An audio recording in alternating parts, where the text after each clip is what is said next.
नमस्ते, राधे राधे। कैसे हैं आप सभी? आई होप आप सभी बहुत अच्छे होंगे। मेरा नाम हिमांशी है और आज की इस वीडियो में हम जो DSSB PRT है उसके लिए NIOS की समरी की जो रिवीजन है, एक तरह से रिवीजन पार्ट ही समझिए, उसे हम करने वाले हैं। ये मेरे हैंड रिटन नोट्स हैं और इसके थ्रू मैंने जो भी अपना अभी तक पढ़ा है DSSB के लिए NIOS में, उस सभी का रिवीजन आपका हो जाएगा जिन्होंने पढ़ रखा है। बाकी जिन्होंने नहीं पढ़ रखा है वो सिर्फ इसे सुनेंगे, सुनने मात्र से ही उनको काफ़ी सारी चीज़ें क्लियर हो जाएंगी और बहुत ही शॉर्ट एंड क्रिस्प नोट्स हैं, जिससे कि मतलब आपको किताब में इतना कि जब किताब से आप पढ़ेंगे तो किताब आप लेके भी बैठेंगे ना तो भी आपका मन नहीं करेगा।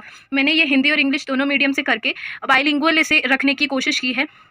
तो बिना देरी किए वीडियो को स्टार्ट करते हैं और इसमें अभी हम कोर्स 501 की ब्लॉक 1 और यूनिट 4 स्टार्ट कर रहे हैं। तो स्टार्ट करते हैं, जिसमें कि उसका नाम है elementary education in India retrospective, Bharat में प्रारंभिक शिक्षा।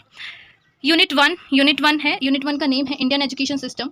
भारतीय प्राचीन शिक्षा कैसी थी? भारतीय प्राचीन शिक्षा प्रणाली मतलब कि प्री इंडिपेंडेंस से भी पहले जो शिक्षा थी वो किस प्रकार से मनुष्यों में बांटी जाती थी, कैसे हम शिक्षा ग्रहण करते थे, उसमें ये सब बताया गया है। जो प्राचीन भारतीय शिक्षा प्रणाली थी उसको स्व उत्थान यानी कि सेल्फ इंप्रूवमेंट की प्रक्रिया समझा जाता था, जो कि जन्म से मृत्यु पर्यंत तक चलती थी। शिक्षा जीवन जीने और दैनिक क्रियाकलापों के लिए यूज़ की जाती थी। ज्ञान को व्यक्ति का तीसरा नेत्र समझा जाता था।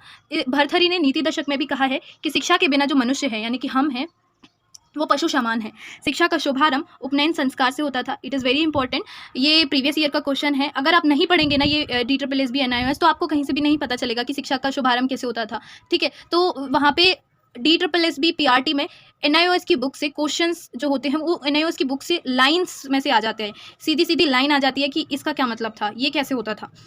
ठीक है, लड़के और लड़कियों दोनों को शिक्षा का अधिकार था। निम्न स्तर की शिक्षा किस चीज़ को माना जाता था? तो जो सांसारिक जीवन से जुड़ी हुई होती थी वो निम्न स्तर की शिक्षा कहलाती थी, और जो उच्च स्तर की शिक्षा होती थी उसके अंतर्गत व्याकरण, इतिहास, पौराणिक कथाएं, माइथोलॉजी, तर्कशास्त्र, वेद, विज्ञान, ललित कला इत्यादि का गहन अध्ययन था, जिसका अंतिम लक्ष्य होता था आत्मानुभूति। जीवन की 4 अवस्थाएं बताई गई हैं: ब्रह्मचर्य आश्रम, वानप्रस्थाश्रम, गृहस्थाश्रम और संन्यासाश्रम। एक जो विद्यार्थी होता था उसकी जाति की संस्कृति का संरक्षक होता था और प्रकाश स्तंभ यानी कि लाइट बेयरर भी होता था। दीक्षांत के समय उसे बताया जाता था कि समाज के प्रति उत्तरदायी होना है। 14 विधाओं, 64 कलाएं शिक्षा के अभिन्न अंग होते थे। ये आपको लाइन टू लाइन याद करनी रहेंगी। इससे क्या होगा कि आपका जो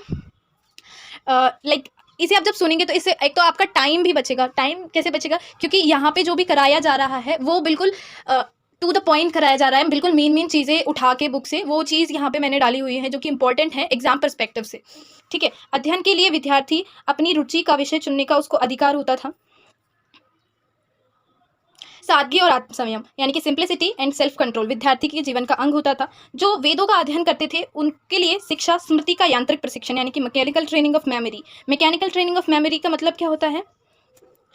क्योंकि देखिए मैकेनिकल ट्रेनिंग ऑफ मेमोरी का मतलब होता है क्योंकि मेमोरी के सहारे पीढ़ियों को ज्ञान ट्रांसफ़र किया जाता था। पहले कोई भी प्रिंटिंग मशीन या कागज़ जैसी चीज़ें नहीं थी कि हम उसे स्टोर कर लें या फिर जो मेमोरी कार्ड होते थे हम उसमें स्टोर कर लें, ऐसा कुछ भी नहीं था। जिसके कारण जो शिक्षा होती थी, जैसे मैं आपको कुछ भी बता रही हूँ, ठीक है, मैंने आपको कोई शिक्षा दी, वो शिक्षा जब आप किसी और को बताएंगे तो आप अपने दिमाग के थ्रू ही उसको ट्रांसफ़र करेंगे। ठीक है, वो एक तरह से हमें अपने माइंड में ही स्टोर करनी पड़ती थी। प्राचीन काल में गुरु की अवधारणा कैसी थी? गुरुकुल होता था। देखिए यहाँ पे गुरुकुल बीच में है। उसके बाद गुरुकुल में जो भी शिक्षा प्रोवाइड की जाती थी वो निःशुल्क शिक्षा होती थी और वहाँ से जो भिक्षा ली जाती थी उसे हम माधुकरी कहते हैं। ठीक है, एक निश्चित अवधि के लिए ये होता था। सबको एक समान समझा जाता था गुरुकुल में और गुरु इसके हेड होते थे ऑब्वियसली। विद्यादान को बेस्ट माना गया है। ज्ञान बेचना निंदनीय है। अगर कोई भी पैसा देके कोई भी शिक्षा प्रोवाइड करा रहा है तो उसे निंदनीय समझा जाता था।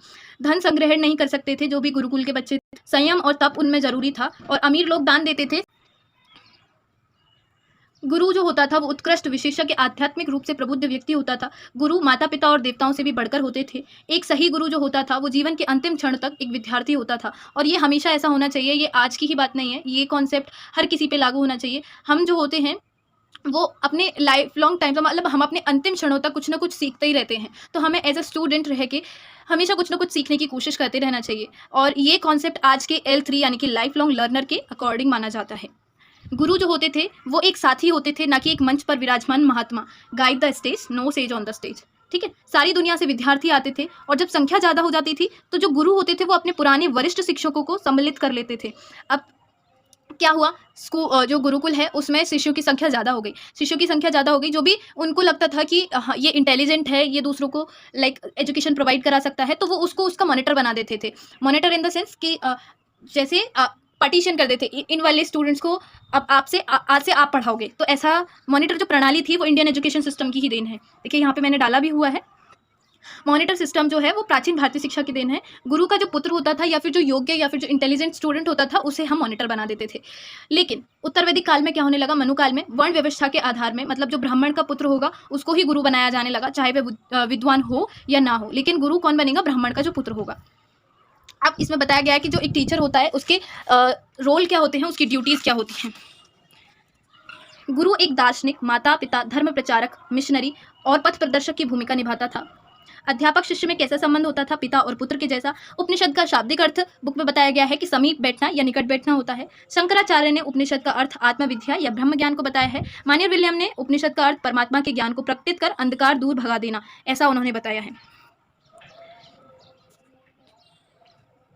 यहाँ बताया गया है कि जो अध्यापन की विधि थी वो मौखिक संवाद के रूप में भी थी। कॉन्टिन्यूस एंड कॉम्प्रिहेंसिव असेसमेंट भी किया जाता था गुरु के द्वारा। कोई भी फॉर्मल टेस्ट यहाँ पे नहीं होता था, ना यहाँ पे कोई भी फॉर्मल डिग्री आपको प्रोवाइड की जाएगी, कोई भी डिग्री इसके लिए आपको प्रोवाइड नहीं की जाती थी। हाँ, आप पढ़ने जा रहे हैं, आपने ज्ञान प्राप्त कर लिया, उसके बाद आप उन चारों आश्रम जो मैंने बताए थे, चारों आश्रम थे, वानप्रस्थ आश्रम, गृहस्थ आश्रम और दो कौन से थे, आप कॉमेंट करके बताइएगा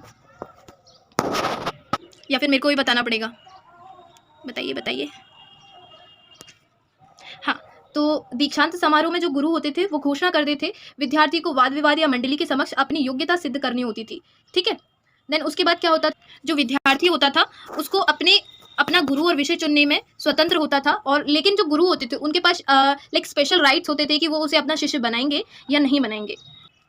हाँ, तो मैं यहाँ पे देखिए बता रही थी कि जो 4 आश्रम होते हैं वो होते हैं वानप्रस्थ आश्रम, संन्यास आश्रम, गृहस्थ आश्रम एंड मैं एक भूल गई, मेरे को याद नहीं आ रहा, वानप्रस्थ, गृहस्थ आश्रम, संन्यास आश्रम और ब्रह्मचर्य आश्रम। हाँ, तो यहाँ पे कोई भी सर्टिफिकेट उन्हें नहीं दिया जाता था। तो उसके बाद उन्होंने जैसे कि गुरुकुल से शिक्षा ले लिया, उसके बाद उन्हें जो भी आश्रम में रहना होता था, जो भी वो टाइम व्यतीत करना चाहते थे, उसके बाद वो कर सकते हैं। जैसे अभी आजकल हमें डिग्रीज वगैरह दी जाती है, उस टाइम पे ऐसा कोई भी प्रचलन नहीं था डिग्रीज के लिए। अब बौद्ध काल में मठ, अशोक के समय में भी आवासीय विश्वविद्यालय थे, मतलब बौद्ध काल में मठ थे शिक्षा प्रोवाइड कराने के लिए, और अशोक के समय में रेजिडेंशियल यूनिवर्सिटीज़ स्थापित कर दी गई थी। गुरुकुल में प्रवेश कैसे मिलता था, परीक्षाओं के माध्यम से। और जो उच्च शिक्षा केंद्र थे उस टाइम के वो थे तक्षशिला, नालंदा, विक्रमशिला, बल्लभी, नाड़िया, कांची, बनारस आदि। मध्यकालीन भारत में इस्लामी शिक्षा को निम्न स्तर पर मकतब और उच्च स्तर पर मदरसे में शिक्षा दी जाती थी। 17वीं शताब्दी से पहले कोई भी किताब नहीं मिली जिसमें कि शैक्षिक सिद्धांत का वर्णन हो। कुछ सूत्रों के आधार और स्मृतियों में उच्च शिक्षा या माध्यमिक शिक्षा की रूपरेखा मिलती है, लेकिन प्राथमिक शिक्षा की नहीं मिलती। इसका मतलब है कि जो भी सर्चेज हुई हैं अभी तक उसमें मतलब higher education and secondary education का तो वो मिलता है कि हाँ ये हायर एजुकेशन थी और सेकेंडरी एजुकेशन प्रोवाइड की जाती थी, लेकिन प्राइमरी एजुकेशन का कोई भी वहाँ पे एविडेंस नहीं मिलते हैं। अब यहाँ पे बताया गया है कि जो एक प्रोफेशनल टीचर है उसकी क्या क्या क्वालिटीज़ होंगी। प्रोफेशनल टीचर की क्वालिटीज़ होंगी, उसको ओपन माइंडेड होना चाहिए, पॉजिटिव होना चाहिए, उसका बिहेवियर जो होना चाहिए वो कम्युनिकेटिव होना चाहिए, पर्सनलेबल बिहेवियर होना चाहिए, सेल्फ कॉन्फिडेंट उसे होना चाहिए, कंस्ट्रक्टिव होना चाहिए, इंडिविजुअल पर्सपेक्टिव उसका होना चाहिए, मतलब हर किसी को वो एक ही नज़र से ना देखे, हर स्टूडेंट को लाइक उसकी स्पेशल नीड्स के अकॉर्डिंग वो ट्रीट करे। सेंसिटिव होना चाहिए कम्युनिटी के टुवर्ड्स, क्रिएटिव होना चाहिए, कमिटेड होना चाहिए कि अपने स्टूडेंट के प्रति और अपने प्रोफेशन के प्रति, गुड लिसनर होना चाहिए, रिलायबल होना चाहिए और ऑर्गेनाइज्ड होना चाहिए, मोटिवेटेड होना चाहिए, कंपैशनेट होना चाहिए, वैल्यू बेस्ड होना चाहिए, नॉलेजेबल होना चाहिए एंड पेशेंस उसके अंदर होना चाहिए। बात करते हैं data on 2011 from website of try. अब आप इसका फुल फॉर्म जो रहेगा वो कमेंट करेंगे कि ट्राई का फुल फॉर्म क्या होता है। ऐसा उस बुक में दे रखा है कि इंडिया में ऐसे 100 मिलियन इंटरनेट यूज़र हैं। In India there are 100 million internet user and 40 million mobile internet user, मतलब जिनके पास मोबाइल भी है इंटरनेट भी है।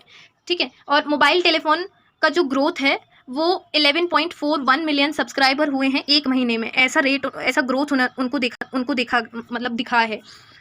Role of teacher in emerging society, एक टीचर का क्या रोल होता है सोसाइटी को इमर्ज करने के लिए, देख लेते हैं। लॉरी लाइट्स के कन्वर्सेशन मॉडल के अकॉर्डिंग टीचर के 4 रोल्स बताए गए हैं। पहला है डिस्कर्सिव, तर्कमूलक, अडेप्टिव, अनुकूली, इंटरैक्टिव, अन्योन क्रिया, रिफ्लेक्टिव, विमर्शक। मतलब पहले उसे डिस्कर्सिव होना चाहिए, फिर उसके अकॉर्डिंग लाइक वो अडेप्टिव होना चाहिए कि अपने आप को अडेप्ट कर ले किसी भी सिचुएशन के अकॉर्डिंग, और उसको इंटरैक्टिव होना चाहिए, और फिर उसको रिफ्लेक्शन करना चाहिए हर किसी परिस्थिति के ऊपर। सम अदर रोल्स भी उन्होंने बताए हैं। Developer and nurture of E culture, networker and change agent, परिवर्तन करता होना चाहिए, लर्निंग प्रैक्टिशनर एंड फैसिलिटेटर होना चाहिए, लर्निंग लर्निंग रिसोर्स डेवलपर होना चाहिए, एंड टेक्नो पेडिग्यू होना चाहिए, बिहेवियर साइंटिस्ट होना चाहिए, करिकुलम डिज़ाइनर एंड ट्रांसलेटर होना चाहिए, एंड इवेल्युएटर होना चाहिए, एक्शन रिसर्चर होना चाहिए।